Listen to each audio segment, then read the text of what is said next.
സിനിമയിൽ ജോലി ചെയ്യാനുള്ള രജിസ്ട്രേഷൻ സർക്കാർ നിയന്ത്രണത്തിലാവണമെന്ന് മാക്ട ജനറൽ സെക്രട്ടറി ബൈജു കൊട്ടാരക്കര. സിനിമയിലെ ഏതൊക്കെ മേഖലയിൽ ആരൊക്കെ ജോലി ചെയ്യുന്നുവെന്ന ഒരു രേഖയും സർക്കാരിന്റെ കയ്യിലില്ല.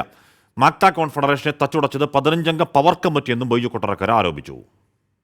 19 യൂണിയനുകളാണ് മാക്ട ഫെഡറേഷനിൽ കോൺഫെഡറേഷനായുള്ളത്. ആ കോൺഫെഡറേഷനെ തച്ചുടച്ചത് തന്നെ ഇവിടുത്തെ ഈ 15-അംഗ പവർ കമ്മിറ്റി എന്ന് പറഞ്ഞ ഹേമ കമ്മിറ്റിയിൽ പേര് പറഞ്ഞിരിക്കുന്ന ആളുകൾ തന്നെയാണ്. മലയാള സിനിമയിൽ എത്ര സിനിമകൾ റിലീസാകുന്നു, എത്ര സിനിമകളുടെ ഷൂട്ടിംഗ് നടക്കുന്നു, ആരൊക്കെയാണ് ഇതിൽ പ്രവർത്തിക്കുന്നതെന്നുള്ള ഒരൊറ്റ വിവരങ്ങൾ പോലും സർക്കാരിൻ്റെ പക്കലില്ല. സിനിമയെടുക്കാൻ വരുന്നവർ ഒരു രജിസ്ട്രേഷന് വേണ്ടി സമീപിക്കേണ്ടത് ഈ ഗവൺമെൻറ് ഏജൻസി ആയിരിക്കണം. അല്ലാതെ ഫിലിം ചേംബറോ പ്രൊഡ്യൂസർ അസോസിയേഷനെ പോലെ സ്ഥലത്ത് പോയി അവർ സമീപിച്ചാൽ സത്യത്തിൽ അവർക്ക് കിട്ടുന്നത് തിക്താനുഭവങ്ങൾ തന്നെ.